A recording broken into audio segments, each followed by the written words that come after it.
हम लोग श्रीमद् भगवद गीता के 18वें अध्याय के 66वें श्लोक को पढ़ रहे हैं और आज इसके ऊपर तीसरा दिन है। सर्वधर्मान् परित्यज्य मामेकं शरणं व्रज। सर्वधर्मान् परित्यज्य मामेकं शरणं व्रज। अहं त्वां सर्वपापेभ्यो मोक्षयिष्यामि मा शुचः।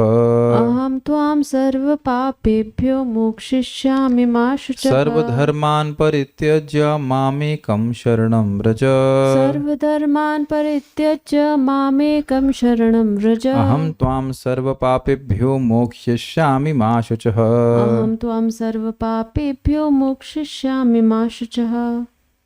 सर्वधर्मान् परित्यज्य मामेकं शरणं व्रज। सर्वधर्मान् परित्यज्य मामेकं शरणं व्रज। अहं त्वां सर्वपापेभ्यो मोक्षयिष्यामि मा शुचः। अहं त्वां सर्वपापेभ्यो मोक्षयिष्यामि मा शुचः। सर्वधर्मान् परित्यज्य, सभी धर्मों को छोड़ करके, मामेकं शरणं व्रज, मेरी एकमात्र मेरी शरण में आओ।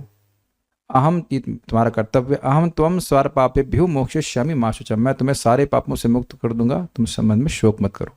शोक नहीं करना भी जीव का कर्तव्य है। तो ये है। अब हम लोगों ने कल शरणागति के प्रोसीजर को समझा था और उसमें हम लोग बात आए थे यहाँ पे, अनुकूलस्य संकल्पः प्रातिकूलस्य वर्जनम रक्षिष्यति विश्वासो गोतृप्ते वर्णम तथा आत्मनिक्षेप कार्पण्ये षड्विधा शरणागति। जो भक्ति के अनुकूल हो उसको स्वीकार करना हो गया अनुकूल से संकल्प, प्रतिकूल से वर्जनम, जो भक्ति के विरुद्ध हो उसका वर्जन करना, उसको नहीं करना, रक्षिष्य इति विश्वास, भगवान श्री कृष्ण रक्षा करेंगे ऐसा विश्वास, गोतृप्ते वर्णम, गोतृप्ते का मतलब है, लिया गया था कि भगवान श्री कृष्ण को अपने स्वामी के रूप में, यस, भगवान पर अपनी निर्भरता को स्वीकार करना, और आत्म निक्षेप, स्वयं को पूरी तरह भगवान को समर्पित करता है। निक्षेप का मतलब होता है फेंक देना, नितराम अच्छे से फेंक देना, मतलब चरणों पे भगवान के गिरा देना कि हम आपकी शरण में आए हैं, हम आपके अलावा हमारा कोई आश्रय नहीं है, ऐसा।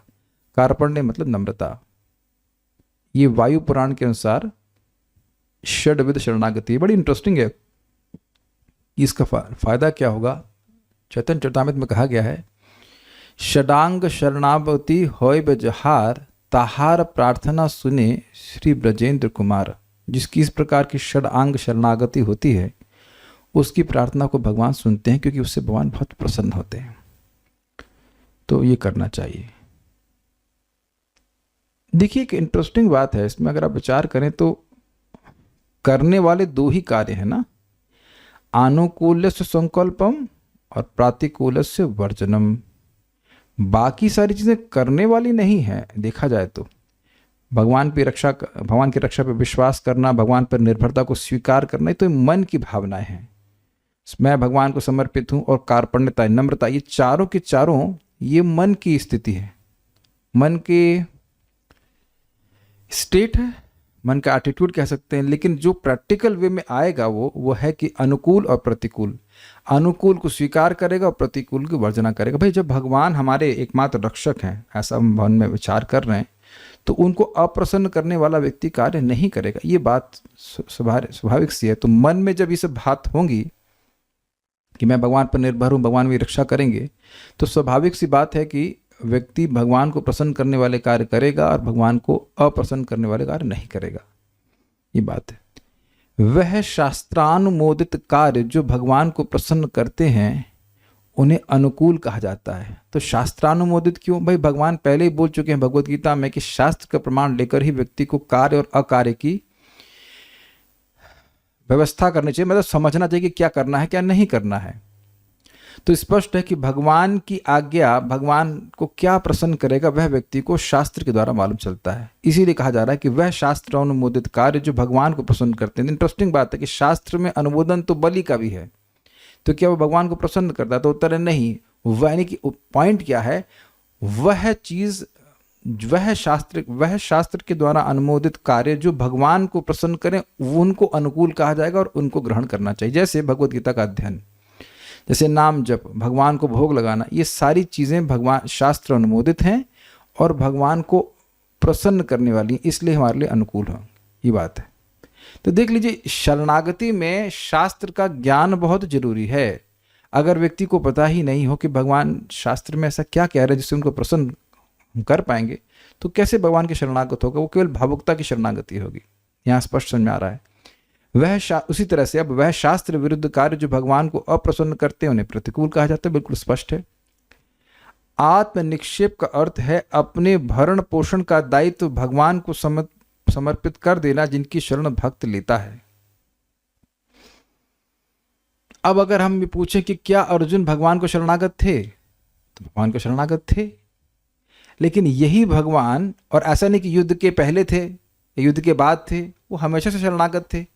तब भी तो भगवान कह रहे हैं अर्जुन को, तुम क्षत्रिय हो, तुम अपना पालन भीख मांग के नहीं कर सकते हो।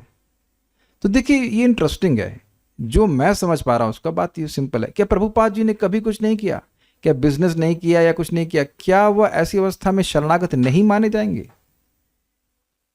क्या कोई कह सकता है कि प्रभुपाद जी जवानी में भगवान के शरणागत नहीं थे और जब संन्यास लिए तभी शरणागत हुए, या वानप्रस्थ लिए तभी शरणागत हुए?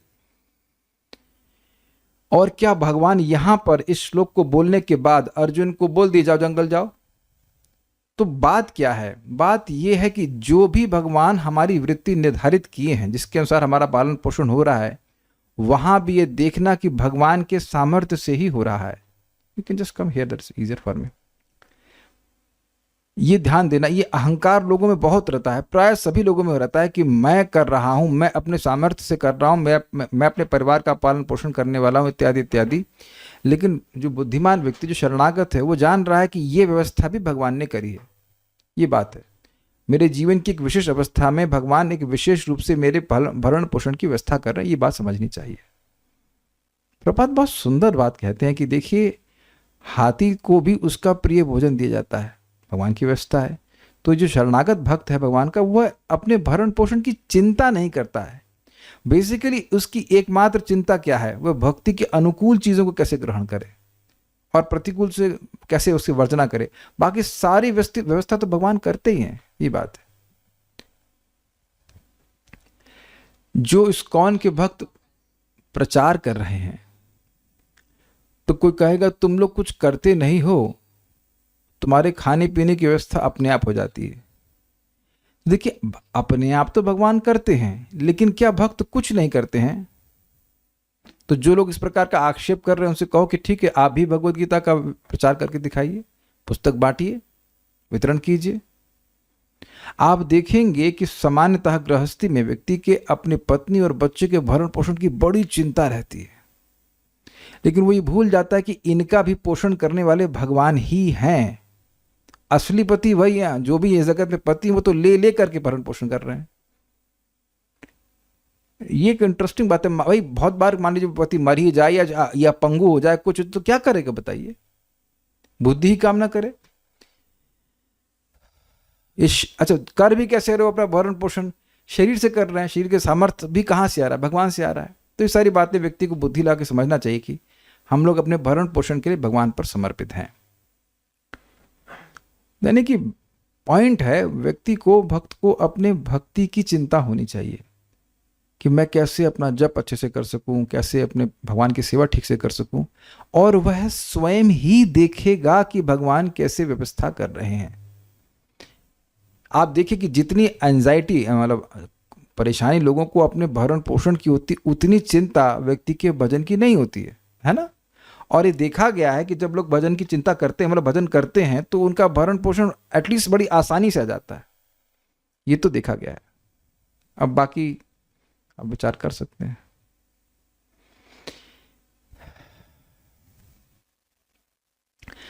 कार्पण्य अर्थात धृष्ट ना होना। इसका क्या मतलब? धृष्टता का मतलब क्या समझते हैं आप? इंग्लिश में कहते हैं इम्प्यूडेंस, उद्दंडता। मैं आपकी बात नहीं मानूंगा। देखिए, जब साधना करते हैं तो एक पॉइंट पे आकर व्यक्ति को समझ में आने लगता है कि मेरा स्पिरिचुअल परफेक्शन केवल और केवल भगवान की कृपा पर ही निर्भर करता है, केवल मेरे प्रयास पर भी निर्भर नहीं करता है। मैं प्रयास कर रहा हूं, लेकिन मेरे हृदय को शुद्धि तभी होगी। और हम चाहते भी हूँ, मैं चाहता भी हूँ कि हृदय शुद्ध हो जाए, फिर भी व्यक्ति अनुभव करता है कि उसकी जो प्रगति है, हृदय का शुद्धिकरण, वो केवल और केवल भगवान पर, भगवान की प्रसन्नता पर निर्भर करती है। Can you sense humility there? उम्मीद है कि आप समझ ही रहे हैं इस बात को। तो भगवान, इसको और समझाया गया, कार्पण्यता मतलब भगवान बहुत महान है, मैं बहुत हीन हूं। लेकिन ध्यान दीजिएगा कि अगर केवल यही सोचा कि मैं हीन हूं तो आप डिप्रेशन में चले जाओगे। लेकिन देखना होगा भगवान महान है और मैं हीन हूं, ये बात समझना चाहिए। This is humility. एक बात ध्यान रखिएगा कि ह्यूमिलिटी में व्यक्ति अपने बारे में नहीं सोच रहा होता है, वो नित्य भगवान के बारे में सोचता है। जो लोग डिप्रेशन में होते हैं वो केवल अपने बारे में सोच रहे होते हैं। अंतर देख रहे हैं? मुझ में ये दुर्गुण है, मुझ में वो दुर्गुण है, मुझ में ये है वो है, तो आप अपने ही बारे में सोच रहे हो, भगवान के बारे में नहीं सोच रहे हो। जो व्यक्ति नम्र है वो निरंतर भगवान की ओर देखता रहता है, भगवान कितने महान है। आई होप इट इज अंडरस्टूड। जो डिप्रेशन है वह नेगेटिव फॉल्स ईगो की वजह से होता है। नेगेटिव फॉल्स ईगो मतलब, मैं एक फॉल्स ईगो है कि पॉजिटिव फॉल्स ईगो मैं बहुत महान हूं, और नेगेटिव फॉल्स ईगो मतलब मैं बहुत हीन हूं, मैं बहुत हीन हूं। वह हीन हूं तो तुम अपने ही बारे में सोच रहे हो, भगवान के बारे में तो नहीं सोच रहे। तो इसीलिए महाप्रभु ने कहा त्रिनादपि सुनिचना इत्यादि, मतलब नम्र होकर के भगवान हरि का कीर्तन करना, नम्र होकर के अपना कीर्तन नहीं करते रहना। सूक्ष्म बातें समझ पा रहे होंगे आप। धृष्ट ना, मैं भगवान की बात क्यों मानूं, मैं नहीं मानूंगा, मैं भगवान को प्रणाम नहीं करूंगा, ऐसा नहीं। भगवान कौन होते हैं ऐसा आजकल के लोग करते हैं, ऐसा नहीं। निक्षेपणम अकार्पण्यम, तो इस स्थिति में अर्थ होगा अपनी दयनीय स्थिति को अन्यों के समक्ष प्रस्तुत ना करना।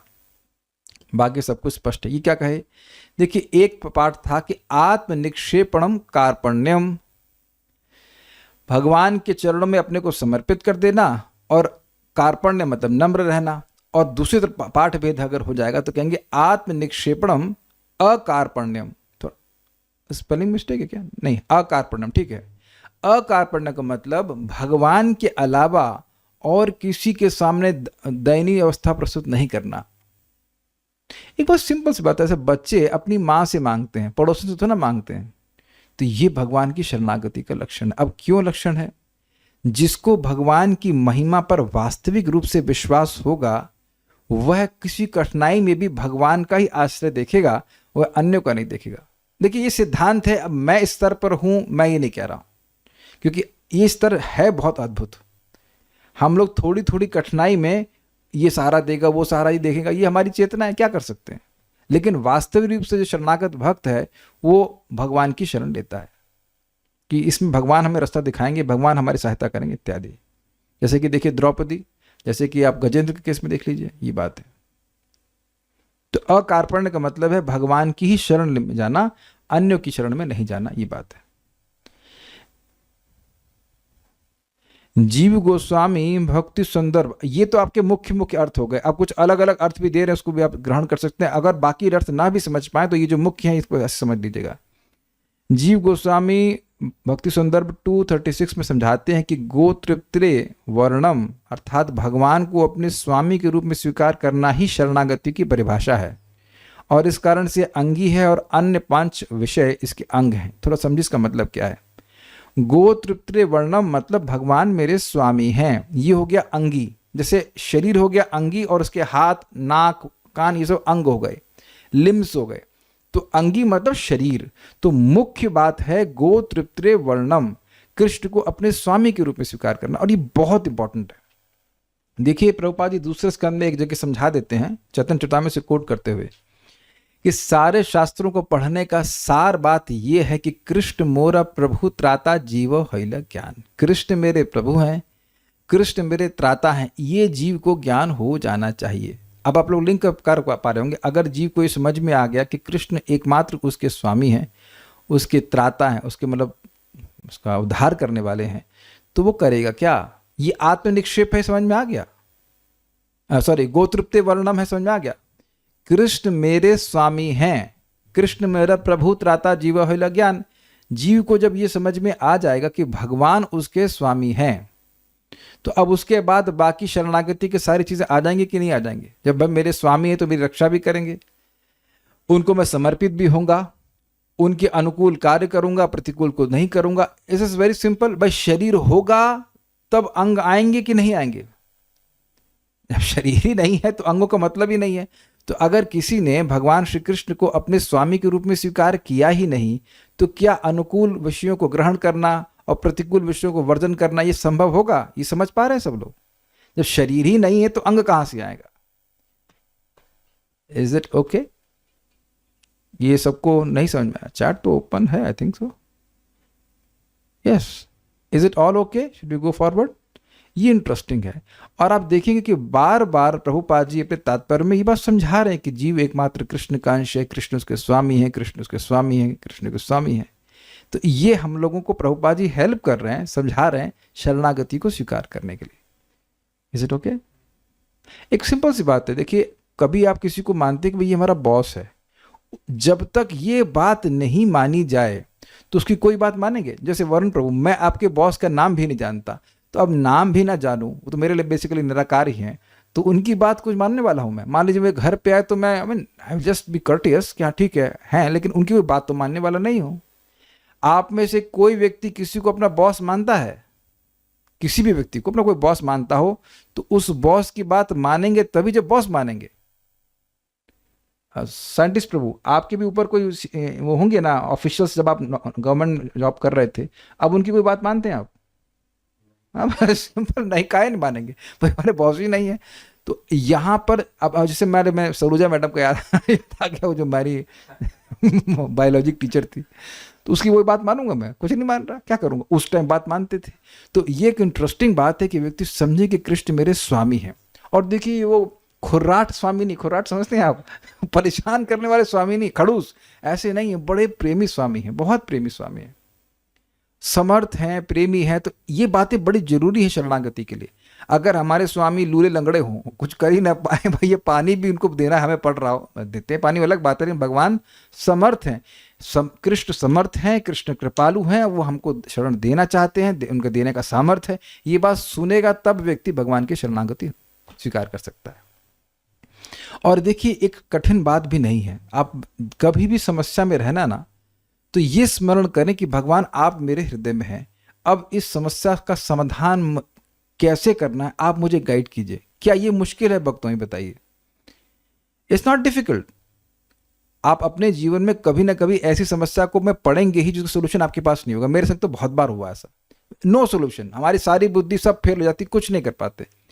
तो अब आपको उस समय भगवान को लिटरली बोलना होगा या अंदर मन से प्रार्थना करें कि भगवान आप, मैं जानता हूं कि परमात्मा आप ही हो, आप हमें गाइड कीजिए कि मैं इस समस्या का समाधान कैसे करूं। ट्राई डूइंग दिस, और फिर आप देखेंगे कि भगवान आपकी सहायता कर रहे हैं, भगवान सहायता कर रहे हैं। आप पहले ही सोच लिए कि भगवान नहीं करेंगे तो कैसे काम चलेगा? पहले ही सोच लिया कि हम भगवान सहायता नहीं कर सकते हैं या नहीं करेंगे, तो फिर तो दिक्कत है ना, फिर तो दिक्कत हमारी तरफ से है ना। तो मैं चाहूंगा कि भक्त लोग किसी भी समस्या को अगर प्राप्त करते हैं तो भगवान की शरण लीजिए। और अगर कोई जीवन में समस्या नहीं है तो एक समस्या जरूर होगी, अनर्थों की समस्या। किसकी अनर्थों की समस्या नहीं है? कौन अभी निष्ठा में ऑलरेडी पहुंच गया है? काम, क्रोध, लोभ, मोह, मद, मत्सर किसके हृदय से गायब हो गया? बता दीजिए। That will be outrageous to speak कि हम खत्म हो गया है। और हम देखेंगे कि उसके लिए एकमात्र हम भगवान पे आश्रित हैं, भगवान पर आश्रित। भगवान दोनों तो समलम कृष्ण, भगवान ही पवित्र करने वाले हैं। तो इस तरह से व्यक्ति को आश्रय लेना चाहिए। देखिए इससे भगवान बड़े प्रसन्न होते हैं। ये देख, वो जानते हैं, वो देखते हैं कि जीव कैसे अपनी असामर्थ्य को स्वीकार कर रहा है। That's it. जैसे मछली अपने असामर्थ्य को स्वीकार करती है कि पानी के बाहर तो मैं नहीं जा सकती, मेरी एग्जिस्टेंस आप इस पानी पर ही निर्भर करती है। इट्स वेरी गुड, इस तरह स्वीकार करना चाहिए। तो उम्मीद है कि आप समझ गए होंगे अंगी और अंग वाली बात। आत्म निक्षेप का अर्थ है भगवान से अलग कोई स्वतंत्रता ना होना, जैसा वे कहेंगे मैं वैसा करूंगा। तो अब प्रश्न होगा कि भगवान क्या कहेंगे और मुझे कैसे मालूम चलेगा? शास्त्र के अनुसार, शास्त्र में जो लिखा है उसको स्वीकार करना। जैसे माया मुग्ध जीव नाही स्वतः कृष्ण ज्ञान, जीवेर कृपा कैला कृष्ण वेद पुराण। जो माया से मुक्त जीव है उसको भगवान का ज्ञान अपने आप नहीं होता है, लेकिन इसीलिए भगवान ने शास्त्र और पुराण आदि की रचना करी ताकि हम समझ सके भगवान हमसे क्या चाहते हैं। बहुत स्पष्ट है। कार्पण्य का अर्थ है पूर्ण विनम्रता अर्थात आपके समान कोई और अधिक कृपालु नहीं है और मेरे समान कोई और अधिक पतित नहीं है, ये आधा नहीं स्वीकार करना है, ये पूरा स्वीकार करना है, तब नम्रता। जैसे हम एक समर्थ वैद्य के पास जाते हैं और बोलते हैं कि सर मैं बहुत बीमार हूं, लेकिन यह नहीं बोलते सर आप मुझे ठीक नहीं कर सकते। आप ये भी आपको विश्वास है कि वो ठीक भी कर सकते हैं और अब ये भी विश्वास है कि मैं बीमार हूं। अगर ये विश्वास है कि मैं बीमार नहीं हूं तो उनके समर्थ वैद्य होने से कोई मतलब नहीं है। तो ये एक इंटरेस्टिंग पॉइंट है कि भगवान की महिमा भी समझे और अपनी न्यूनता को भी समझे, ये बात है। वेदांत देशिका में आत्म निक्षेप अर्थात अपने भरण पोषण के दायित्व को भगवान को दे देना, यह मुख्य वस्तु बताई गई। अभी अलग अलग मतामत हैं इस संबंध में, मतलब जीव गोस्वामी के अनुसार गोतृप्ते वर्णम मुख्य है, यहाँ ये कह रहे हैं आत्म निक्षेप मुख्य है। सो ओके, गोतृप्ते वर्णम अर्थात अपनी रक्षा के लिए प्रार्थना करना, जो कि रक्षित इति विश्वासों के समान है, जिसका अर्थ है भगवान में अपनी रक्षा के लिए श्रद्धा रखना। कार्पण्य का अर्थ है कि आशाहीनता और असहायता, और इस कारण से नम्रता से भगवान की शरण में जाना। कहने का अर्थ यह है कि हमारी रक्षा केवल और केवल भगवान कर सकते हैं, समझने का प्रयास कीजिए। जैसे मान लीजिए कि हम लोग अटलांटिक सागर में गिरे हुए हैं, तो अब कौन सहायता करेगा? कितना हम तैरेंगे और बड़ी बड़ी शार्क खा जाएगी हमको तुरंत, है कि नहीं? प्रभुपाद एग्जाम्पल को देते हैं। और वहां कौन सी स्थिति अच्छी है? मान लीजिए कुछ लहर आई, ऊपर उठ गए थोड़ा, बड़ा अच्छा है, फिर नीचे घुस जाएंगे अंदर। तो इसी प्रकार से आप देखिए, एक दिन या कुछ क्षणों के लिए व्यक्ति को थोड़ा सुख मिल जाता है भौतिक रूप से, तो सोचता है कि हम बड़े अच्छे हैं, लेकिन फिर अगले क्षण कुछ ना कुछ कठिनाई आ जाती है कि नहीं? जगत में देखा ही जा रहा है। और यह भी आपने देखा होगा कि अपने आसपास जो आपके रिश्तेदार हैं या आप स्वयं भी हैं, हम सभी लोग, जब हम वो लोग, मान लीजिए हमारा शरीर बीमार पड़ता है, कुछ भी होता है, तो कोई कुछ कर भी तो नहीं पाता है। जो भी हमें दुख भोगना पड़ता है वो हमें भोगना ही पड़ता है। I will repeat this now, जो भी हमारे आसपास लोग हैं या हमको जो बधा हुआ है वो भोगना ही पड़ता है कि नहीं? तो बताइए कि सहायता कहां से मिल पा रही है? हाँ, अब ये मैं नहीं कह रहा हूं, ब्रह्मा जी कह रहे हैं कि कोई भी व्यक्ति अपने कर्म को जरूर भोगता है, लेकिन कर्माणि निर्दहति किंतु च भक्ति भाजाम। जो भगवान की भक्ति करते हैं उनके कर्म को दहन भगवान करते हैं, मिनिमाइज कर देते हैं। ये भगवान का सामर्थ्य है। आप देख रहे हैं, कर्म को भोगना ही पड़ता है, मतलब कर्म ओवर पावरिंग है। ये समझ में आ गया इस बात से? जो कर्म किया है वो भोगना ही पड़ेगा, नहीं कोई देवता कुछ नहीं कर सकता है। बल्कि देवता को कहा गया है कर्म सचिव है, वो हमारे कर्मों के सेक्रेटरी हैं, मतलब जो कर्म है उसके अनुसार देते हैं। ये भागवतम की 11वें स्कंद में आता है, देवः कर्म सचिवः। लेकिन भगवान की जो भक्ति कर रहा है वो भक्ति सारे कर्म को ध्वस्त करने वाली होती है। कूटम बीजम प्रारब्धम अप्रारब्धम वा कूटम बीजम फलोन्मुखम क्रमेणैव प्रलीयन्ते विष्णुर्भक्ति रतात्मनाम। जो प्रारब्ध है, अप्रारब्ध है, कूट, बीज और फलोन्मुख, जो कुछ भी है वह सब क्रम से नष्ट होता जाता है जो व्यक्ति भगवान विष्णु की भक्ति में रत रहता, लगा रहता है, अन्यथा नहीं हो सकता। तो मैं ये खाली इस बात पे बोलना चाह रहा हूं, कार्पण्यता पे व्यक्ति समझे कि मैं भगवान के आगे असहाय हूं, माया के आगे भी असहाय हूं, भगवान के आगे भी असहाय हूं। बस माया सहायता नहीं करती, भगवान सहायता करते हैं, उनसे मांगना चाहिए। भगवान पहले ही बोल चुके हैं, दैवी एषा गुणमयी मम माया दुरत्या मामे वये प्रपदन्ते माया मेताम तरन्ते। पता नहीं आप लोग कभी माया से हारे हैं कि नहीं? भक्ति में आने के बाद मुझे नहीं पता एग्जाम्पल समझ में आ रहा है कि नहीं। हारे हैं तो वो बहुत बड़ी जीत है। आप कहेंगे प्रभु जी क्या आप सीधी बात क्यों नहीं बोलते हो? जब बार बार पिट जाए व्यक्ति, हार जाए, संकल्प उसके टूट जाए कि no nonsense and then yes nonsense, तब स्वीकार कर ले कि भाई ये अपन से नहीं होने वाला है। भगवान ही इन इच्छाओं को पूरी तरह से बंद कर दें, हमारे दिल को पवित्र कर दें, तभी ऐसा होगा कि हम माया से विरत हो सकें। Otherwise it not possible. भगवान स्वयं बोले मामे व ये प्रपद्यन्ते, ऐसे ही बोलते रहे मामे व ये प्रपद्यन्ते। I hope it is very very important. Every time we fall we need to take shelter of Krishna. और ये बोलना, एटलीस्ट मैं तो बोलता हूँ, भगवान देखिए कि मैं फिर गिर गया, और अगर आप नहीं संभालेंगे तो मैं कितनी बार और गिरूंगा उसका कोई हिसाब नहीं है। You have to hold me. आपने देखा छोटे बच्चों को, बच्चे कैसे पकड़ के चलाते, मार जरा छोड़ा लद से गिर गए, जरा छोड़ा पट से गिर गए। ये स्थिति है, ये स्थिति है। And this is very very nice, क्योंकि अगर तुरंत भगवान निष्ठा पे ले आते ना, तो हम तो बहुत तेज है भैया, भागवत सुनना पड़ा शुरू किया, खट सब अनर्थ खत्म, एकदम चौड़ा होकर के भगवान के पास, चौड़े होकर नहीं जा सकते भगवान के पास। हर भक्त को ये अनर्थ निवृत्ति क्रॉस करना ही पड़ता है, विषय खींच देते हैं लोग, सोचते हैं भक्ति बहुत ईजी है, नो नॉनसेंस, कुछ गलत नहीं करूंगा, बस सीधे भक्ति करूंगा, ये वो मांगेंगे। अच्छा बड़े हीरो, आओ जरा देखो ये क्या, वो गाजर कैसी है, और हर एक लिए अलग अलग गाजर, इज इट नॉट? अगर आप साधना कर रहे हैं तो आप इसको जरूर समझ जाएंगे मैं क्या कह रहा हूं। And don't be discourage, in this way you are approaching Krishnas, you are approaching a situation where you can seek shelter of Krishna. आप ऐसी अवस्था में पहुंच रहे हैं जहां भगवान का आश्रय ले सकते हैं। जैसे सिंपल सी बात है कि मैं स्वस्थ नहीं था, तो मुझे समझा कि मेरी सारी तिकड़म से मैं स्वस्थ नहीं होने वाला। समझ आ गया? जब ये समझ में आ गया कि भाई हमारी तिकड़म जितने भी लगा लें, ये कर लें, प्राणायाम कर लें, नहीं ठीक होंगे, तब हम डॉक्टर के पास जा रहे हैं और उनकी आज्ञा मान रहा हूं। मोक्ष पर माता जी, आप भी इसीलिए गई थी ना डॉक्टर के पास, वाला अभी दवा नहीं लेके आई हैं, लेकिन आप समझ गए ना, सारा सारा दिमाग लगा लिया, ये कर लिया वो कर लिया, और मुझे बहुत सारे बहाने, माता जी नहीं नहीं मैं ठीक हूं, मैं यूं हूं, मैं लेकिन ठीक नहीं हो रहे हैं, है ना? ये व्यक्ति, ये वही व्यक्ति सोचेगा जो ठीक होना चाहता है। आप मेरी बात समझ ही रहे होंगे। तो जब आप भक्ति का स्टैंडर्ड देखते हैं, हरिदास ठाकुर जी का, रूप गोस्वामी का इत्यादि, तो वहां स्पष्ट समझ आता है कि अभी वी आर नोवेयर देयर, कहीं नहीं है उसके आसपास। ओनली बाई भगवान की मर्सी होगी, कृपा होगी, तब हम लोग उसमें पहुंच सकते हैं। तो ये बड़ी अच्छी बात है अगर व्यक्ति इस प्रकार से गिरता है और अगर भगवान की महिमा को समझ पाता है। कुछ पूछ रहे हैं, मेरे माइंड में बार बार आता है कि बहुत पापी हैं, मेरे को भक्ति नहीं करना चाहिए। अरे श्लोक क्या पढ़ा रहा हूँ? जो पापी हैं उन्हीं को करना चाहिए, जो पापी उनको तो करना ही चाहिए। इस टाइप का बहुत ख्याल आता है। असफल होते हैं, होता है, जैसा मेरे से बहुत अपराध होता है, पता नहीं भगवान एक्सेप्ट करेंगे कि नहीं, करेंगे भी या नहीं। देखिए ये प्रश्न एक संशय ये भक्त के मन में आता ही है।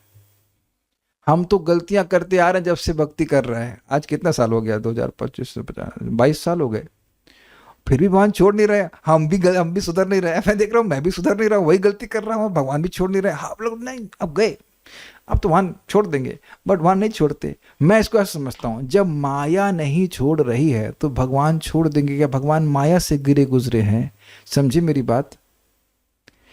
जब माया आपको नहीं माया छोड़ रही है, कितने लोगों को माया ने छोड़ दिया भाई, जरा बताओ। हम भी चरण की धूल ले लेते हैं वहां पे उनकी। तो माया नहीं छोड़ रही है, चाहे कुछ भी करो माया नहीं छोड़ रही। मार्क माय वर्ड्स, कुछ भी कीजिए, माया इतनी अनकंडीशनल प्रेम करती है हमसे कि छोड़ नहीं रही है। तो अब बताइए, जब माया नहीं छोड़ रही है तो कृष्ण छोड़ देंगे? ये सोचने वाली बात है। कभी सोचे इस तरह से आप लोग कि यार माया छोड़ नहीं रही है तो वो कृष्ण कैसे छोड़ देंगे? कृष्ण नहीं छोड़ सकते। नथिंग, गुरु महाराज इस बात को बोलते हैं, nothing a living entity can do by which Krishna will leave the heart of the living entity. समझे बात? ऐसा जीव कुछ नहीं कर सकता कि भगवान उसके हृदय से चले जाए। He is always waiting। हाँ, वो थोड़े डिसअपॉइंटेड जरूर होते हैं, क्या ये बेवकूफी वाले कार्य कर रहा है, लेकिन फिर भक्ति करना है।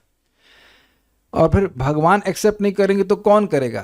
फिर भगवान की ही बात गलत हो जाएगी कि नहीं? माम एकम शरणम व्रज, यहां जब बोल रहे हैं मेरी ही शरण में आओ, तो अगर वो उनका सामर्थ्य नहीं होता देने का शरण आपको, तो काहे बोलते फिर? फिर हम लोग बोलते ना, काहे कितना गीता बंटवा रहे हैं आप, क्यों इतना लिखवा के हल्ला करवा रहे हैं कि गीता प्रचार करो, गीता प्रचार करो। मान लीजिए फॉर एग्जांपल, भगवान ने मुझे कहा जाओ कि तुम गीता का प्रचार करो, हम कर रहे हैं। अब कोई व्यक्ति शरण लेने आया, भगवान कहते नहीं इसको शरण मैं नहीं दे सकता, तो मैं लड़ जाऊंगा ना भगवान से। काहे बोले? बेइज्जती अपनी भी करा रहे हैं, हमारी भी करा रहे हैं आप।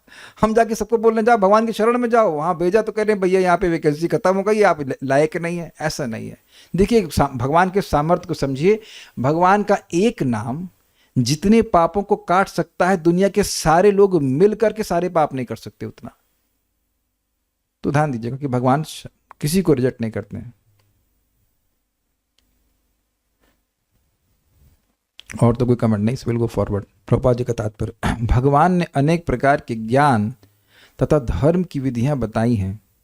परब्रह्म का ज्ञान, परमात्मा का ज्ञान अनेक प्रकार के आश्रमों तथा वर्णों का ज्ञान, संन्यास का ज्ञान, अनासक्ति, इंद्रिय तथा मन का संयम, ध्यान आदि का ज्ञान, ये सब अब तक गीता में बताए हैं।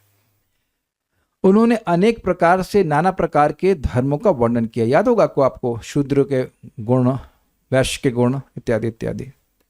उन्होंने अनेक, हाँ, अब भगवद गीता का सार प्रस्तुत करते हुए भगवान कहते हैं कि हे अर्जुन, अभी तक बताई गई सारी विधियों का परित्याग करके अब केवल मेरी शरण में आओ। इस शरणागति से वह समस्त पापों से बच जाएगा, क्योंकि भगवान स्वयं उसकी रक्षा का वचन दे रहे हैं। एक इंटरेस्टिंग बात यह है कि पाप शुरू कहाँ से हुए? पाप इसी भावना से शुरू हुए कि मैं स्वतंत्र हूँ। आई इट इज वेरी सिंपल। और यहाँ क्या बात हो रही है? गोत्रप्त्रे वर्णम, मैं स्वतंत्र नहीं हूँ, कृष्ण मेरे स्वामी हैं। बस खत्म, सारे पापों का मूल तो वहीं से खत्म हो गया।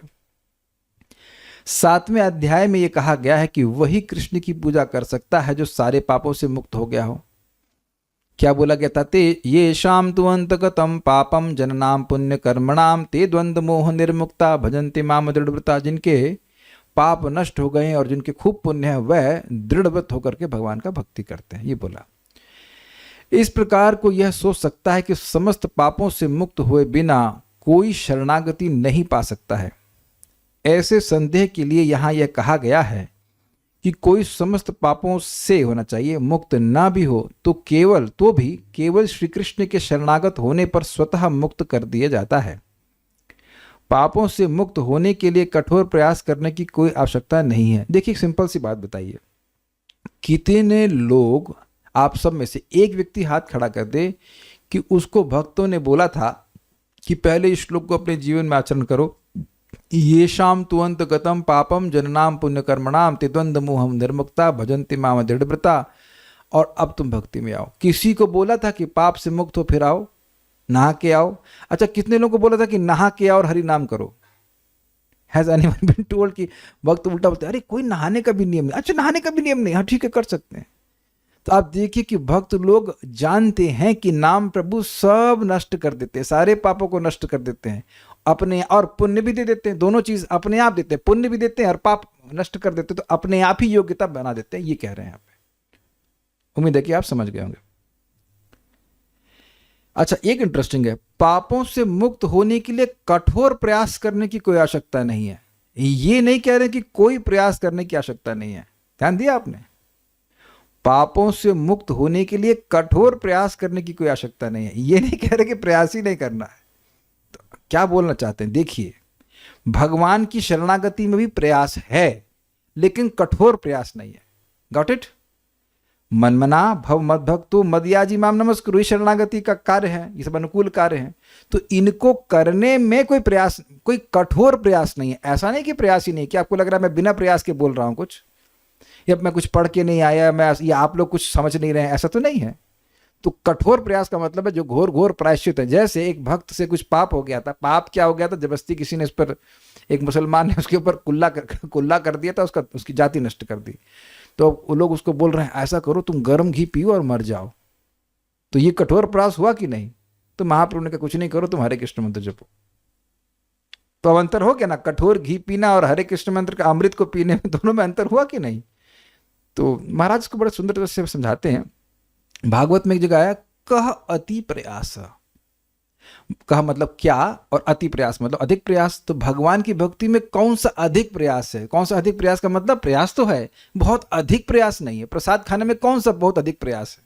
कहेंगे प्रभु बनाने में बहुत प्रयास है। तो बताओ भाई, भोजन को घी से बनाने और गर्म घी पीने में अंतर नहीं हो गया?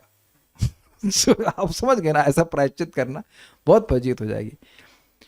मैंने बहुत पहले एक एस्ट्रोलॉजर को से कंसल्ट किया था, तो उसने मैं खाली अपने एक मतलब आउट से फ्रेमवर्क ने कह सकते हैं ट्रेजेक्ट्री देखना चाह रहा था कि भविष्य में क्या ट्रेजेक्ट्री है, जस्ट क्यूरियोसिटी के लिए।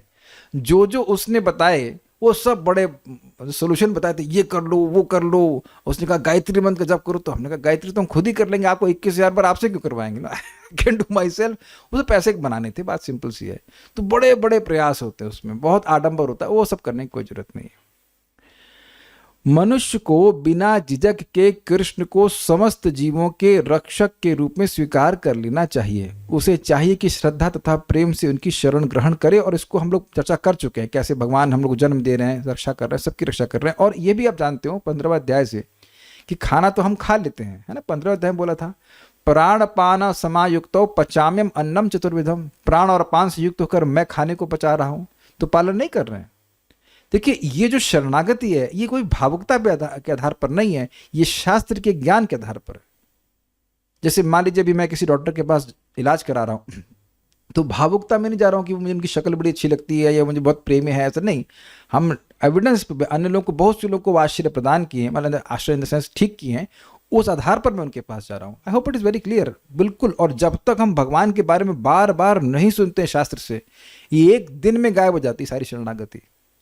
समझ गया मैं क्या कह रहा हूं? एक ही दिन में कोई समस्या आई, उसके बाद भूल ही गए भगवान कौन है। कृष्ण भगवान है। एक बात आप लोग कान खोलकर सुनिए कि नियमित रूप से अगर हम कथा सुनते हैं, शास्त्र सुनते रहेंगे, तो कठिनाई तो आएंगी, लेकिन मन भगवान से नहीं हटेगा। ये लिख लीजिए और इसको अपने जीवन में अप्लाई कीजिएगा। If you keep on hearing, difficulty still will come, 100% आएंगी। ये नहीं कह रहा हूं कि शास्त्र भी नहीं कह रहा कठिनाई नहीं आएंगी, लेकिन आप भगवान के हाथ को देख पाएंगे, मतलब देख पाएंगे कि भगवान कैसे आपकी रक्षा कर रहे हैं। अच्छा, ये मैं खाली बोल ही रहा हूं कि आप में से कुछ लोग ऐसा अनुभव करते हैं कि कठिनाई आई आपके जीवन में और भगवान बहुत कम में पास कर दिए? कोई मना कर रहे हैं, एक भक्त ने हाथ खड़ा किया, बाकी सब लोग तो 1 2 3 4 7 10 लोग 11 लोग, अरे सब के सब हाथ खड़ा करो। अबे जो लोग वीडियो ऑफ किए हुए, कम से कम हाथ खड़ा करने में तो दिक्कत नहीं होना चाहिए ना। हो सकता हो सो रहे हो, पता नहीं क्या क्या कह रहे हैं, हाथ खड़ा करने के लिए। Everyone, so you can see. और अब भगवान करे आप लोगों को एक अच्छा एस्ट्रोलॉजर मिला जो एग्जैक्ट प्रेडिक्ट करे आपकी पत्री के अनुसार, और तब देखेंगे कि अरे यार इतनी बड़ी समस्या आनी थी तो बहुत कम आया। हम तो बोल नहीं सकते, लेकिन हमारी पत्री में तो बड़ी बड़ी समस्याएं लिखी हुई थी, बहुत सारी। भगवान ऐसे हल्का सा जानते सहन नहीं कर पाएगा, ऐसे करके पास कर देते हैं। बड़ी बड़ी समस्या लिखी है। जो बढ़िया, इतना बढ़िया एस्ट्रोलॉजर है, जो बोला वो हो जरूर रहा है, लेकिन वैसा नहीं हो रहा जैसे वो बोल रहा है। This is amazing, this is amazing. हमें तो पूरा विश्वास इस बात से हो रहा है कि भगवान बिल्कुल रक्षा करते हैं। ओके, हरि भक्ति विलास में कृष्ण की शरण ग्रहण करने की विधि का वर्णन हुआ। ये हम लोग पढ़ चुके, बस खाली इसको पढ़ेंगे। आनुकूलस्य संकल्पः प्रातिकूल्यस्य वर्जनम रक्षिष्यति विश्वासो गोतृप्ते वर्णम तथा आत्मनिक्षेप कार्पण्ये षड्विधा शरणागति। भक्ति योग के अनुसार मनुष्य को होना चाहिए, मनुष्य को वही धर्म स्वीकार करना चाहिए जिससे अंततः भगवत भक्ति हो सके। क्या मतलब हुआ? इसका मतलब है कि वही धर्म स्वीकार करना चाहिए जिससे हमारी भक्ति बढ़ जाए, ये बात है। जैसे मान लीजिए अब बरगद में आप धागा बांध के आ गए, तो उससे क्या भक्ति बढ़ेगी? तो वहां इस तरह का कार्य करने का वो मतलब नहीं। जैसे एक मेरी माँ जो जिंदा थी बोली, आज शनिवार जाके तेल चढ़ा दो। क्या करेंगे तेल चढ़ा के? डिवोटी किचन संबंध, वही तेल कढ़ाई में डाल देंगे, इज इट नॉट? भगवान को अर्पण हो जाएगा। मतलब what is the point, what you want to say? देखिए, एक बात अमेजिंग है, व्यक्ति पत्री उतरी पढ़ करके वह विश्वास कर लेता है कि मेरा शनि भारी है, तो क्या शनि भगवान कृष्ण से भारी हो गया? ये वहां मैंने पढ़ा था, इसमें जैव धर्म में भक्ति में ठाकुर जी बताते हैं कि जो व्यक्ति नामाभास के स्तर पे है, उसका कर्म हम सब चेंज हो जाता है। तो ये विचार करना कि मेरा ये दुख जो है वो शनि की वजह से आ रहा है, ये सूर्य की वजह से आ रहा है, ये अज्ञान है। प्रभुपाद बिल्कुल स्पष्ट कहते हैं, जो लोग भगवान की भक्ति कर रहे हैं उनके जो भी जीवन में सुख दुख आ रहा है वो भगवान की वजह से आ रहा है। वो ऐसे मतलब लगेगा, और इसको जीव गोस्वामी जी बताते हैं बहुत सिंपल तरह से, ऐसा लगेगा कि आपका कर्म है, लेकिन है नहीं। जैसे रेशम, तो रेशम का धागा है, उसको आप जला दीजिए तो वो बिल्कुल राख हो गया है, फिर भी लगेगा कि धागा है। इसे कहते हैं ना, रस्सी जल गई और बल नहीं गया। आप समझे इसका मतलब? रस्सी में जो बल होता है वो डिजाइन रस्सी के जलने के बाद भी लगता है कि रस्सी है, लेकिन करेंगे उड़ जाएगा वो। उसका प्रमाण है 5 1 35। सकृदादीत सजहाति बंधम। जैसे ही कोई व्यक्ति विदूर विगता, जो वर्णाश्रम के भी बाहर है, वो भगवान का नाम बोलता मात्र है तो वह बंधन से खत्म हो जाता है। तो वहां क्या करे, दिखाई तो नहीं पड़ रहा है, देखने की बात नहीं, शास्त्र की बात को स्वीकार करना पड़ेगा। वो जो भी अब उसके जीवन में आएगी, जो इसकी ट्रेजेक्टरी है, वो भगवान के द्वारा नियोजित है। ये बातें समझ में आना चाहिए। तो इसलिए वही कर्म करने चाहिए जो भगवत भक्ति में प्रेरित करने वाले हों। ये मतलब मेरे इस सब कहने का मतलब ये था कि इस देवता की पूजा, उस देवता की पूजा, इससे केवल भक्ति का नुकसान होने वाला है। ये बात समझिए कि हमारे पास समय बहुत कम है। पहली बात तो ये पता नहीं कि समय कितना है, और ऐसे भी अगर मान लो पूरा जीवन जीते जितना लिखा गया तो भी बहुत कम समय है। तो जितना समय मिल रहा है उतना समय ऐसे कार्यों में लगे इससे हमारी भक्ति बढ़े। जैसे भगवत गीता पढ़ने से भक्ति बढ़ती, हाँ जी कर लीजिए। प्रसाद खाने से बढ़ती तो है ही भक्ति। नाम जप करने से, भगवान को प्रणाम करने से, जितना समय हम लोग निचोड़ सके, आई यूज द वर्ड निचोड़ लें, वो उतना अच्छा है। और हर दिन को सोचना चाहिए कि कैसे मैं ये जो समय दिया है इसमें मैं भगवान की भक्ति के लिए अधिक से अधिक लगा सकूं। ये बात है, that will be very good. ये हो जाएगा। समाज में अपनी स्थिति के अनुसार कोई एक विशेष कर्म कर सकता है, लेकिन यदि अपना कर्म करने से कोई कृष्ण भावनामृत तक नहीं पहुंच पाता तो उसके सारे कार्यकलाप व्यर्थ हो जाते हैं। जिस कर्म से कृष्ण भावनामृत को की पूर्णावस्था ना प्राप्त हो सके उससे बचना चाहिए। ये समझे बात। जगत में बहुत सारे कर्तव्य व्यक्ति कर रहा है, लेकिन उन कर्तव्यों का से किसी भी तरह से हम भक्ति में अगर नहीं आ रहे हैं then it's basically waste of time. ये बहुत सिंपल बात लगती है, लेकिन ऐसा विवेक हमेशा धारण कर पाना थोड़ा कठिन होता है। परम पूज्य कदम कानन महाराज बड़ा सुंदर कह रहे थे कि surrender is a moment to moment process. समझे, शरणागति ये हर क्षण का प्रोसेस है। हर क्षण मेरे पास चुनाव है कि मैं क्या बोलूंगा। चलो सोचने पे नहीं कंट्रोल है, लेकिन क्या बोलूंगा, क्या करूंगा, ये हमारे नियंत्रण में है कि नहीं। पहले यहां एक व्यक्ति बता दे कि उसके नियंत्रण में ये नहीं है कि वो क्या बोलेगा और क्या करेगा। अगर आप चाहो तो किसी एक कार्य को करोगे या तो नहीं करोगे। आप चाहोगे तो एक कार्य बोलो, कोई बात बोलेंगे या तो नहीं बोलेंगे। इतना कंट्रोल है कि नहीं बताइए। भाई मन तो बहुत जगह जाता है, उसको तो हम कुछ नहीं कर सकते, लेकिन ये दो कार्य तुम्हारे पास है ना, यू विल डू और not do. You got this point. और इसका व्यक्ति को निर्णय हर क्षण करना है कि भाई ये कार्य जो मैं कर रहा हूं क्या इससे भगवान की भक्ति में सहायता मिलेगी। भाई जैसे मान लीजिए हम थक गए तो स्वाभाविक से बात, थक गए तो आपको रेस्ट करना होगा। रेस्ट कर लेंगे तो दोबारा उठ करके भक्ति ठीक से कर पाएंगे। तो वो भक्ति के लिए प्रतिकूल तो नहीं है, एटलीस्ट तो स्वीकार कर लेना चाहिए। अगर आपको मान लीजिए स्वास्थ्य खराब है, मैं तो बहुत डरता हूं कि जब मेरा स्वास्थ्य बहुत खराब होता है तो मेरे जब की अर्थी उठ जाती है, मेरे तो बड़ा मुश्किल होता है। अगर कैसे होगा कि नहीं होगा, तो I am kind of to the extent fearful कि हेल्थ खराब नहीं होनी चाहिए। एटलीस्ट इस स्टेज पर मैं भाव के स्टेज पे हूँ नहीं, तो मेरे देह से मेरी भक्ति डिस्टर्ब होती है। उम्मीद है कि अभी आप लोग भाव स्तर पर नहीं पहुंच गए होंगे, है ना। भाव पे तो नहीं ना कोई, अच्छा ठीक है। तो अभी देह की स्मृति बनी रहती है, तो इट्स वेरी वेरी इंपॉर्टेंट। और प्रभुपाद इसको कृष्ण बुक में कहते हैं taking care of the body is also part of devotional service, क्योंकि वो भक्ति के अनुकूल हो जाएगा आपके। अब जैसे आपका स्वास्थ्य ठीक हो जाए वैसे कर लीजिए, ये बात है। तो ये मैं क्यों कह रहा हूं, क्योंकि शरणागति का मतलब यह नहीं कि आप अपने शरीर का ध्यान न रखें, ये नहीं कहा जा रहा है। आप जिस लेवल पे हो, मैं जिस लेवल पे हूं, उसके अनुसार व्यक्ति को कार्य करना होता है। मनुष्य को एक और इंटरेस्टिंग बात है, मान लीजिए ऐसा विश्वास पूर्ण रूप से नहीं है कि कृष्ण ही रक्षा करेंगे, तो फिर आपको नौकरी करनी ही पड़ेगी, लेकिन ऐसा नहीं प्लान करना चाहिए कि मतलब जब तक जिएंगे तब तक करेंगे, ऐसा नहीं होना चाहिए। At least you should have a plan कि भाई ये इस रिटायरमेंट के बाद हम भक्ति करना है केवल।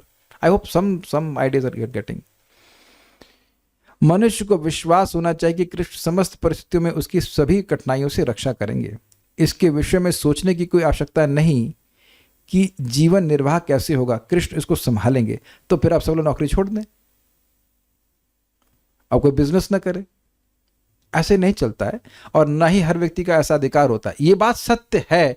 बात तो यही है कि आप कुछ नहीं करेंगे तो भी आपका निर्वाह होगा। क्यों? क्योंकि हम दुख प्राप्त करने के लिए कहीं नौकरी नहीं करते। लेकिन देखिए, ये इमीडिएटली लोग का विश्वास भी तो नहीं होता। एटलीस्ट सिद्धांत स्वीकार करना चाहिए। ये ऐसे देखना चाहिए कि भगवान ने यहां से मेरी व्यवस्था करी है भरण पोषण करने की, वो व्यक्ति मेरा भरण पोषण नहीं कर रहा है, भगवान ने मेरी व्यवस्था करी। जैसे एक भक्त बीच में आए, हमसे बात कर रहे थे, उनके कुछ जॉब में दिक्कत आ रही थी और लग रहा था कि प्रमोशन नहीं होगा, ये नहीं होगा। ये सब विचार ठीक नहीं है, क्योंकि प्रमोशन नहीं भी होगा तो जहाँ पे आप हैं वो सैलरी मिलेगी, इज इट नॉट? और आपका पेट भर, जितनी सैलरी मिल रही उससे आपका पेट पलने से कम 10 गुना अधिक मिल रही है, तब क्यों चिंता कर रहे हैं? कुछ समझ रहे हैं बात? जैसे देखो भाई, मैं नौकरी नहीं करता तो भक्त लोग जो भी डोनेशन देते उससे काम हमारा चल जा रहा है। तो अब मैं सोचूं आज तो दे रहे हैं, आगे पता नहीं देंगे कि नहीं देंगे, और ये तो आज इसने इतना दिया है कल वो देगा कि नहीं देगा। अब ये बेवकूफ़ी बात है कि नहीं? अब मैं इसको सेतू मैं भर के रखूं पैसे को, मैं कुछ आगे डोनेशन ना दूं, भगवान की सेवा में न लगा, अरे बेवकूफ़ी बात है। आज कौन उनको प्रेरित कर रहा है? उनका ये विश्वास है ना कि ये व्यक्ति भगवान की सेवा में पैसा लगाएंगे? अगर आप लोग सोच, जो भी व्यक्ति हमको धन देते हैं, कुछ भी देते हैं, तो ये सोचेंगे एक नंबर का मक्कार है, एक नंबर का चोर है इसलिए देते हैं, नहीं ना। विश्वास दे रहे हैं ना कि भाई ये व्यक्ति भगवान के बारे में, भगवान के भक्त है, जो कुछ भक्ति करने का प्रयास कर रहा है, बेचारे कुछ दे दो, कुछ तो सोच रहा है ना।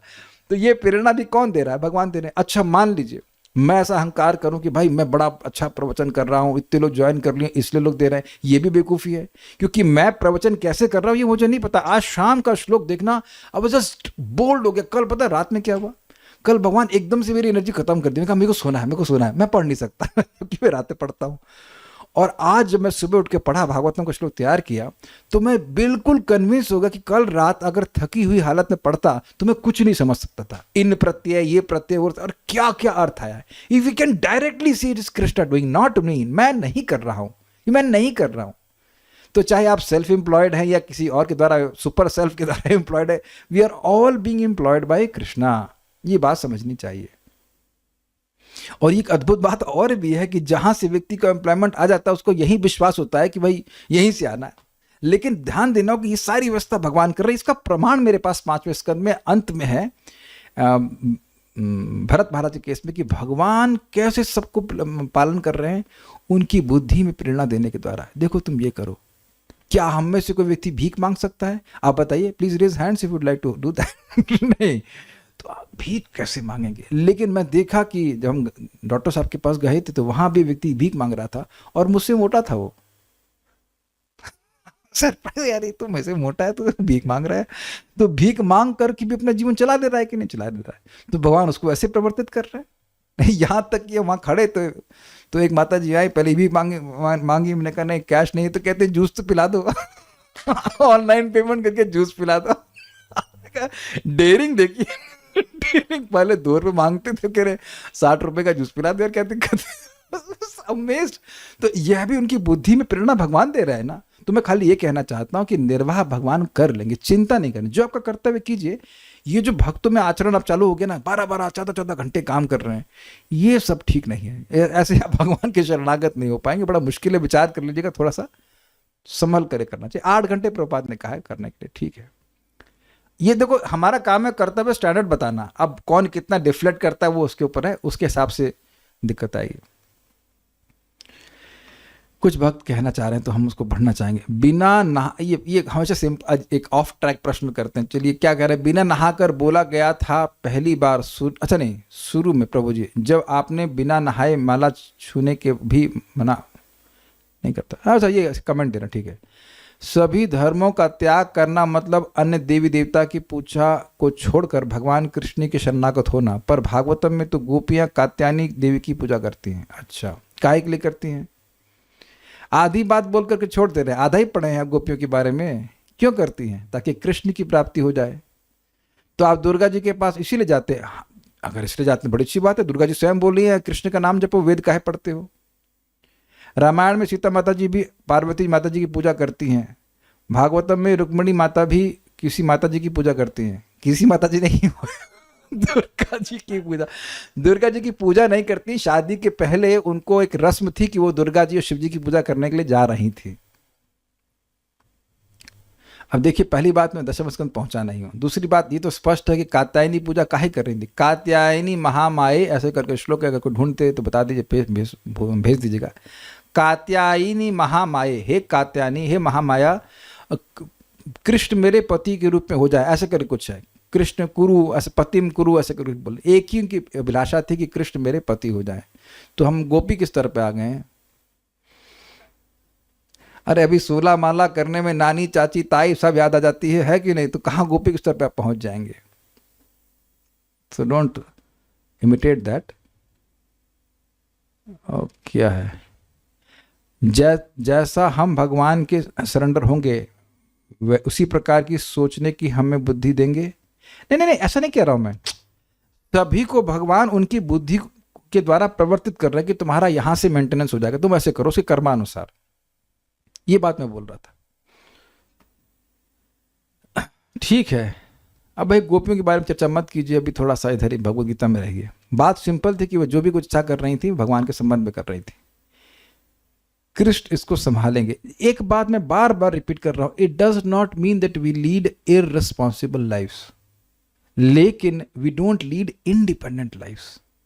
कहने का अर्थ है कि जो भी दायित्व आप संभालिए करिए, लेकिन ऐसा नहीं है कि हम ये सोचे कि जब मैं नहीं करूंगा तो फिर होगा ही नहीं। ये भावना स्वतंत्रता की। उम्मीद है कि आप समझ गए होंगे। मनुष्य को चाहिए कि वह अपने आप को निस्सहाय माने और अपने जीवन की प्रगति के लिए कृष्ण को ही अवलंब समझे। और ये जीवन की प्रगति बिल्कुल स्पष्ट समझ लीजिए। जीवन की प्रगति वो सब नहीं कि मेरे पैसे कितने आएंगे ना। जीवन की प्रति हम जो समझ रहे हैं इसका, जीवन की प्रगति मेरी आध्यात्मिक प्रगति कैसे होगी, दैट्स इट। पूर्ण कृष्ण भावनामृत होकर भगवत भक्ति में प्रवृत्त होते ही वह प्रकृति के समस्त कल्मश से मुक्त हो जाता है। धर्म की विविध विधियां हैं और ज्ञान, ध्यान, योग आदि जैसे शुद्ध करने वाले अनुष्ठान हैं, लेकिन जो कृष्ण के शरणागत हो जाता है उसे इतने सारे अनुष्ठानों के पालन की आवश्यकता नहीं रह जाती। कृष्ण की शरण में जाने मात्र से वह व्यर्थ समय गंवाने से बच जाएगा। I would put it in other way, भक्ति करने के लिए नौकरी करिए। I think that will be very easy to accept. वो आपके अनुकूल में चला जाएगा। भाई रोटी खाने पीने के लिए, जो भी अपना जीवन धारण करने के लिए कुछ तो पैसा चाहिए, तो उतना व्यक्ति जरूर संग्रह कर ले, उतना आवश्यक है। ये मैं प्रैक्टिकल लेवल बोल रहा हूँ कि हम लोग बाबा जी नहीं हो गए। ऐसा नहीं कि हम लोग सब पेड़ के नीचे रह लेंगे, ऐसा होता नहीं है। लेकिन ये जो भावना है ना कि हम धन कमा के सुखी हो जाएंगे, यह भी है हमारे मन में कि बहुत धन आ जाएगा तो बहुत सुखी हो जाएंगे। उस भावना को त्याग दे। एटलीस्ट ये प्रैक्टिकल लेवल पे रखे, क्योंकि धन की आवश्यकता पड़ती है, लेकिन it is not going to save me, it is not going to make me happy. वो हमारी भक्ति के विपरीत नहीं चले जाना चाहिए, ये बात है। एटलीस्ट स्टैंडर्ड है, बाकी देख लेते हैं कैसे क्या करना है। कृष्ण की शरण में जाने मात्र से वह व्यर्थ समय गंवाने से बच जाएगा। इस प्रकार वह तुरंत सारी उन्नति कर सकता है और समस्त पापों से मुक्त हो सकता है। प्रभुपाद जी दो बातें कहते हैं इस संबंध में कि to think about economic development is a waste of intelligence. ये प्रभुपाद जी लिखते हैं तात्पर्य में, चैतन्य चरितामृत में। लेकिन प्रभुपाद एक लेक्चर में कहते हैं, okay economic development but don't forget Krishna. अगर तुम अपने अर्थ बढ़ाने के चक्कर को नहीं भूल पा रहे हो तो भाई भगवान को भूल के मत करो। तो दोनों में से जहां जो अपने जिस स्लैब में व्यक्ति आ रहा है वहां पर चला जाए। श्री कृष्ण की सुंदर छवि के प्रति मनुष्य को आकृष्ट होना चाहिए। उनका नाम कृष्ण इसीलिए पड़ा क्योंकि वे सर्वाकर्षक हैं। जो व्यक्ति कृष्ण की सुंदर सर्वशक्तिमान छवि से आकृष्ट होता है वह भाग्यशाली है। भाग्यशाली का मतलब हर व्यक्ति नहीं होता है। जो होगा वो भगवान के पास जाएगा। अध्यात्मवादी कई प्रकार के होते हैं। कुछ निर्गुण ब्रह्म के प्रति आकृष्ट होते हैं, कुछ परमात्मा के प्रति। लेकिन जो भगवान के साकार रूप के प्रति आकृष्ट होता है और इससे भी बढ़कर जो साक्षात भगवान कृष्ण के प्रति आकृष्ट होता है वह सर्वोच्च योगी है। मतलब भगवान विष्णु स्वरूप है अनेक, और उसमें भगवान कृष्ण के प्रति जो आकृष्ट होता है वह सर्वोच्च योगी है। दूसरे शब्दों में अनन्य भाव से कृष्ण की भक्ति गुहितम ज्ञान है और ये संपूर्ण गीता का यही सार है। और संपूर्ण गीता का यही सार है। कर्मयोगी, दार्शनिक योगी तथा भक्त सभी आध्यात्मवादी कहलाते हैं, लेकिन इनमें से शुद्ध भक्त ही सर्वश्रेष्ठ है। स्पष्ट है। यहां पर मां शचः अर्थात मत डरो, मत झिझको, मत चिंता करो विशिष्ट शब्दों का प्रयोग अत्यंत सार्थक है। इसको एक और तरह से समझाऊंगा। यदि मेरा फोकस भक्ति करने का है तो भगवान सारी व्यवस्था करके रख देंगे। ये आप अपने जीवन में देखना। ये आप लोग बहुत से लोग बहुत जोर से ऐसे कर रहे हैं। ठीक है। So now don't not take this lightly. माता जी हैज सेड लाइक दिस। आपको जब ये दिख गया है आज, तो भगवान करे बड़ी लंबी उम्र हो, तो ये अब आपको यहाँ से बिल्डअप करना है, क्योंकि बहुत से लोगों को ये नहीं दिखेगा कि भगवान हमारी सहायता कर रहे हैं जब हम भक्ति करना चाहते हैं। मैं समझा पा रहा हूँ? जब व्यक्ति की भक्ति करने की इच्छा होती है तो भगवान उसकी सहायता कर रहे हैं ये उसको दिखना चाहिए। कठिनाई आएंगी लेकिन उसकी सहायता भी हो रही ये उसको दिखना चाहिए। जैसे एक सिंपल सी बात है कि जो डॉक्टर साहब का मैं इलाज कर रहा हूं उनकी दवा से मुझे फायदा हो रहा है, होने लग गया है, that's why I am continuing the treatment. Is it okay?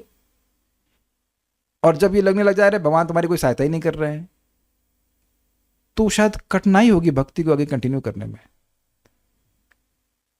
देखिए, मैं और आप भक्ति इसीलिए कर रहे हैं क्योंकि मैं करना चाहता हूं और आप करना चाहते हैं, है ना? मान लीजिए हम सभी लोग दवा ले रहे हैं तो सबको जब व्यक्तिगत लाभ होगा तभी वो उस वैद्य की दवा को कंटिन्यू करेंगे। इजी है, क्लियर है?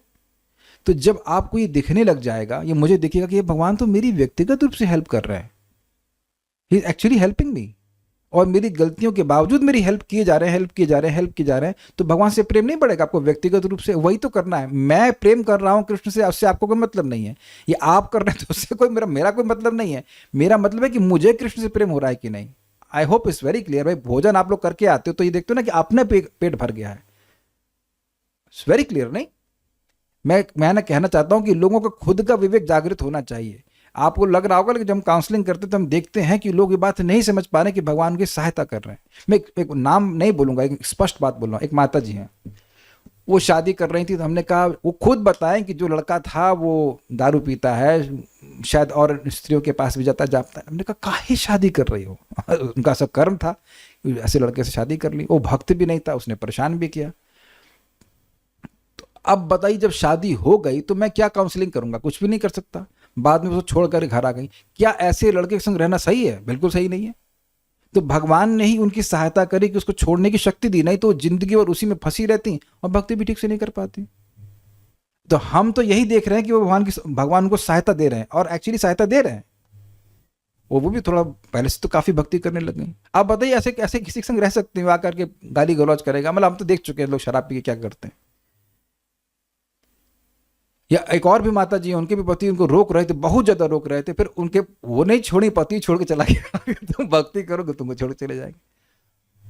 तो यद्यपि दुख ऐसा लगे बड़ा बड़ा हो गया, ये हो गया, अरे क्या हो गया यार, हम क्या जी रहे थे क्या किसी के संग? आप बताओ, जिन लोगों की शादी नहीं हुई है वो किसी की वजह से जी रहे हैं क्या? या मान लीजिए किसी का पति मर जाएगा तो क्या वो जिएगा नहीं? या मतलब पत्नी मर जाएगी तो जिएगा नहीं? सब जीवन सब चल जाता है।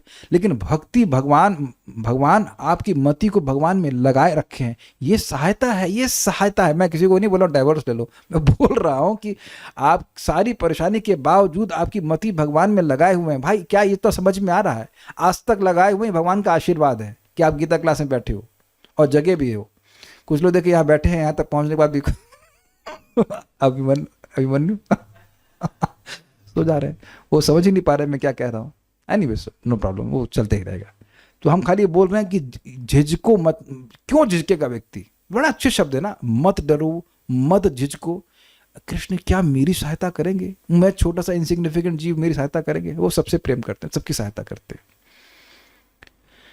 मनुष्य को यह चिंता होती है कि वह किस प्रकार सारे धर्मों को त्यागे और एकमात्र कृष्ण की शरण में जाए, लेकिन ऐसी चिंता व्यर्थ है। क्यों व्यर्थ है? क्योंकि भगवान सर्वसमर्थ हैं, भगवान सबके अंतर्यामी हैं, और अगर हमारा इंटेंशन है भगवान की भक्ति करने का तो निश्चित रूप से सहायता करते। कोई प्रश्न? हाँ, एक श्लोक भेज दिया। कात्यायनी महामाये महायोगिन्यधीश्वरी नंद गोप सुतम देवी पतिम में कुरुते नमः। नंद गोप के सुत, नंद गोप के बेटे मेरे पति हो जाएं, ऐसा वरदान दीजिए।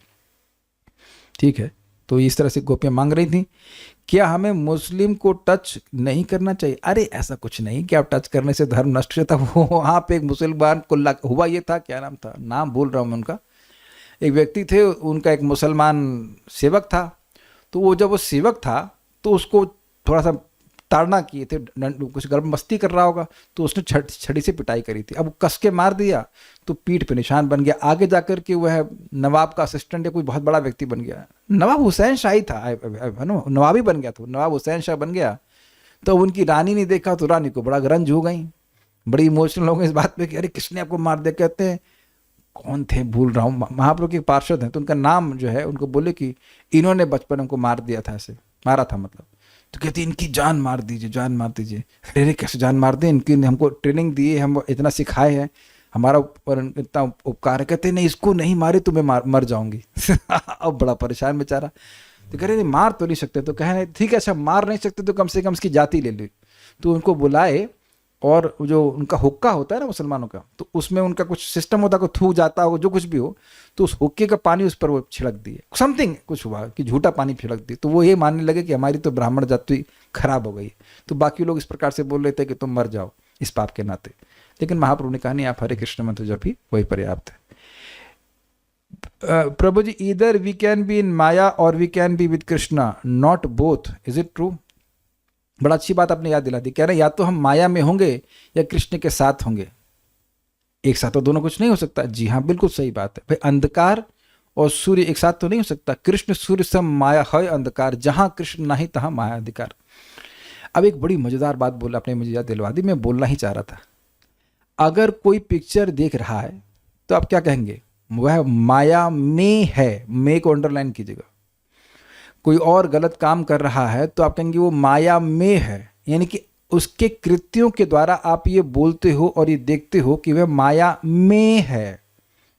सुनाई पड़ गया? तो जब माया में है ये दिखता है, तो भक्ति करने वाला कृष्ण में है, यह क्यों नहीं दिखता है, यह क्यों नहीं बोलते? Is it not amazing? बोलते ना प्रभु जी वो तो माया में, या हम माया में चले गए। तो जब चले गए तो कैसे चले गए? कृत्य के द्वारा, कुछ कार्य कर रहे हैं तो माया में चले गए ना। तो जब भक्ति कर रहे हैं तो भगवान कृष्ण में क्यों नहीं है? यानी मन बना भव मत भक्तु मदयाज इमाम नमस्कार अगर कोई कर रहा है तो वो कृष्ण में ही है, कृष्ण को मिलेगा नहीं, वो ऑलरेडी कृष्ण में ही कार्य कर रहा है।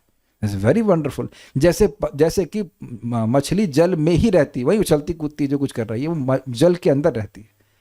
तो जब कोई व्यक्ति भगवान की भक्ति कर रहा है तो भगवान के अंदर है, उनके स्पेशल संरक्षण में है, अंतरंगा शक्ति में। और इसी कारण से आप देखेंगे जब हम लोग डायरेक्टली भक्ति कर रहे होते हैं तो एक प्रकार का उत्साह, एक प्रकार का एनकरेजमेंट, एक प्रकार का सुख का अनुभव करते हैं। दीक्षा से पहले तुलसी माला पे जप कर सकते हैं? हाँ कर सकते हैं, ऐसा कोई विशेष निषेध तो नहीं है। लेकिन फिर जब गुरु महाराज देंगे तो उस माला का क्या क्या करेंगे? आप किसी और को दे देंगे? जिनके दीक्षा गुरु बन जाएंगे? That's big question. तो आप विचार कर लीजिए। हमने तो दीक्षा के बाद ही शुरू किया और कोई प्रश्न यहाँ पे नहीं है। अब हम लोग देखेंगे, अगर सामर्थ्य हुआ मेरा तो मैं चक्रवर्ती पाद की टीका कर लूंगा उसके ऊपर, अगर मैं समझ में आ गई, नहीं तो हम लोग अगले श्लोक पे जाएंगे। तो मूल बात जो है एक बार हम देख लेते हैं क्या है भाई, उसको फिर ये है जो भक्ति के अनुकूल है उसको करना है, जो प्रतिकूल है उसको नहीं करना है। विश्वास रखना चाहिए कि मैं भक्ति कर रहा हूं तो भगवान मेरी रक्षा जरूर करेंगे। गोत्रप्रिय वर्णम मतलब कृष्ण को अपने स्वामी के रूप में स्वीकार करना और उन्हीं के प्रसन्नता के लिए कार्य करना, और आत्मनिक्षेप अपने को भगवान को समर्पित कर देना, और कार्पण्य नम्र भाव में रहना। जो कोई अभक्त हमें कुछ भी सुना दे, हमारी गलती नहीं हो फिर भी, और हम उस समय सहिष्णुता दिखाएं, परंतु बाद में यही विचार मन में घूमता रहे तो सहिष्णुता हुई या नहीं हुई? तो ठीक है बन जाइए झांसी की रानी, करिए झगड़ा, उतना सारा समय हमारा जो है वो नाम जप में नष्ट हो जाएगा। मैं एग्जाम्पल दे रहा हूँ, सच्ची घटना है। मैं वृंदावन से आ रहा था कि रास्ते में कोई व्यक्ति थूका, और थूक हमारे बिल्कुल स्कूटर पे गिरी, या मेरे पाँव पे गिरी थी। तो मैं वहाँ झगड़ा करता, उससे टाइम बर्बाद होता कि नहीं? तो बहुत जगह चुप रह जाना ही अच्छा होता है। एक चुप हजार सुख, ध्यान दीजिएगा उस बात पे। और अभक्त से आप उम्मीद ही क्या करेंगे बताइए? तो अगर वो आपके पति हैं तो फिर तो सहन ही करना पड़ेगा, क्या कर सकते हैं? ये हमेशा ध्यान रखिए कि झगड़ा जो होता है वो दोनों तरफ से होता है। जैसे मैं ताली अब बजा ही रहा हूं, मैं आप देख रहे हैं काफी अच्छी आपको आवाज आ रही होगी ताली की, कैन यू हियर? तो हमेशा हम लोग देख रहे होते हैं कि वो सामने वाला ही गड़बड़ कर रहा है, लेकिन ऐसा नहीं। पहली बात तो अभी हम लोग पूरा भक्त हो नहीं गए, हमारे भी कुछ एजेस हैं और हमारे भी कुछ कंसेप्शंस हैं। तो डिपेंड है कि वो कौन अभक्त है, वो क्या है। अगर आपका रिश्तेदार है, मान लीजिए आपके पति हैं, तो प्रेम भाव से बात कर लेनी चाहिए कि आप हो सकता आपकी गलती हो तो क्षमा मांग लेना चाहिए, दैट्स इट। मैं झगड़ा करने के बारे में तो नहीं बोलूँगा कि झगड़ा करना चाहिए, झगड़ा करना उचित नहीं, टाइम बर्बाद होता है। रिश्तेदार है रिश्तेदार के लिए आपके पास अभी भी टाइम है। दोनों क्लास में नहीं आती ना, इसलिए शायद दोनों क्लास में आए जब कर रहे हैं, उसके बाद कितना टाइम रहेगा रिश्तेदारों के लिए। I have very difficult opinion. मुझे कोई व्यक्ति भी बोले थे कि प्रभु जी हम आपसे मिलना चाहते हैं। हमने कहा क्लास में आइए, क्योंकि क्लास के बाद मिलना इतना टाइम हमारे पास होता नहीं है। तो वेरी डिफिकल्ट नहीं रिश्तेदारी निभाना। तो आप ना ये चक्कर क्या है, वीडियो ऑफ करके काम कर लेती हैं, फिर रिश्तेदार के पास टाइम रहता है, वीडियो ऑन करके सुनेंगे तो टाइम ही नहीं रहेगा झगड़ा करने का। और एक मजेदार बात हमको सुनाते हैं इस संबंध में, हमें बड़ा अच्छा लगता है महाराज की बात रिपीट करने में। परम पूज्य राधा गोविंद महाराज कहते हैं, ये जो आपके रिश्तेदार है ना आपके आसपास, भक्त नहीं हो तो वो फील्डिंग इसलिए नहीं लगाएगा ये कि आपको सुख दे, वो दुखी करने के लिए ही लाए हैं। या पकड़ लीजिएगा, देखिए एक सिंपल बात सोचिए, हम लोग सब इकट्ठे होते हैं, किसी एक के भी मन में किसी एक के प्रति कुछ इच्छा नहीं कि व्यक्ति हमको दे, है ना। आप कथा सुनने आते हो, मैं कथा बोलने आता हूँ, फिर अपना वापस चले जाते हैं, फिर हम लोग कथा सुनने के लिए आते हैं, कथा बोलने के लिए आते हैं, फिर अपना काम करने लगते हैं। ये घंटों घंटों बिता रहे हैं कि नहीं, जब में भाई जब करो साथ में। तो आप देख रहे हैं कि किसी के भी मन में इंद्रिय तृप्ति की इच्छा नहीं है। तो अगर आपका कोई भी रिश्तेदार है, अब उसके हृदय में इंद्रिय तृप्ति के अलावा कौन सी इच्छा है। तो जिसके हृदय में इंद्रिय तृप्ति की इच्छा होगी, वो ये कभी नहीं सोचेगा कि सामने वाले को मुझसे दुख होता है। तो जब ऐसे लोगों से हम घिरे हुए हैं, तो अब क्या ही उम्मीद कर सकते हैं। तो ये मान के चलिए कि ये परेशान करेगा। मच्छर आया आपके पास में तो क्या पप्पी लेने के लिए आया है, वो खून पीने के लिए आया है, is it not. That is स्वभाव ही है। तो उनको आप रिश्तेदार मान के बैठे हैं, तो उनको एक अश्रद्धा के भाव से डील करना चाहिए। और उसमें आप बैठ के वहाँ पर पंचायत करें, तो आप सोचिए सुख मिल जाए तो ही भूल जाए, ऐसा नहीं होने वाला, नहीं होने वाला, नहीं ही होने वाला, नहीं ही होने वाला। याद रखिएगा इस बात पे। तो गलती आपकी है, काहे रिश्ता संभाल रही, मत संभालिए। क्यों माता जी लोग जो लोग वीडियो ऑन करके बैठी हुई हैं, आप लोग वीडियो ऑन करके यहाँ पे आते हो तो आपके ऊपर प्रेशर बनता है ना काम का, कि अब उसके बाद काम निपटाना है। और अभी वीडियो ऑफ कर दीजिए तो वो बर्तन ही मच जाएंगे ना, कुछ रोटी भी मिल जाएगी, सब्जी भी कट जाएगी, तो टाइम बच जाएगा और रिश्तेदारी निभाने का। Got it. तो अच्छा आप करिए, रिश्तेदारी को व्हाट्सएप से निभाइए दूर दूर से, दूर ज़्यादा खराब बोले तो ब्लॉक कर दीजिए, खत्म कहानी। बहुत निभा लिया हमने। एक रिश्ता निभाना है, कृष्ण है और कृष्ण के भक्त हैं, उनसे सुखी रहे। मैं एक बहुत अच्छी बात लगती है, जब भी भक्त में मिलते हैं ईमानदारी से, भगवान इतना बहुत सारे दुर्गुण है, एक सद्गुण है कि आप लोगों को मैं दुखी नहीं करना चाहता। आई एम वेरी हैप्पी कि मैं जब भी आता हूँ तो आप लोग को सुखी करने की भावना कम से कम घंटे भर रहती है। उम्मीद है कि आप लोग मुझसे कोई दुखी नहीं होंगे, इज इट नॉट। तो हो तो बता देना भाई, क्षमा मांग लेंगे, दुखी करने की भावना नहीं रहती है। तो I am very happy because आप घंटे भर कम से कम वैष्णव को सुखी करने की भावना में रहते हैं। और हमारे पास आसपास भी जितने भक्त लोग आ रहे हैं, उनको भगवान के बारे में सुनने की इच्छा है। और क्या, आप लोग मुझे सुखी करना चाहते हो, भगवान के बारे में सुनना चाहते हो, और मैं आपको सुखी करना चाहता हूँ। व्हाट मोर रिश्ता यू वांट। आप विचार कीजिए कि आस पे कोई भी भौतिकतावादी रिश्तेदार है, वो आधा घंटा भी गीता सुनने वाले हैं, आधा छोड़ दीजिए 15 मिनट भी, 5 मिनट भी गीता नहीं सुनेंगे, तो क्या इतना रिश्ता बनाना। We'll stop and have a small announcement.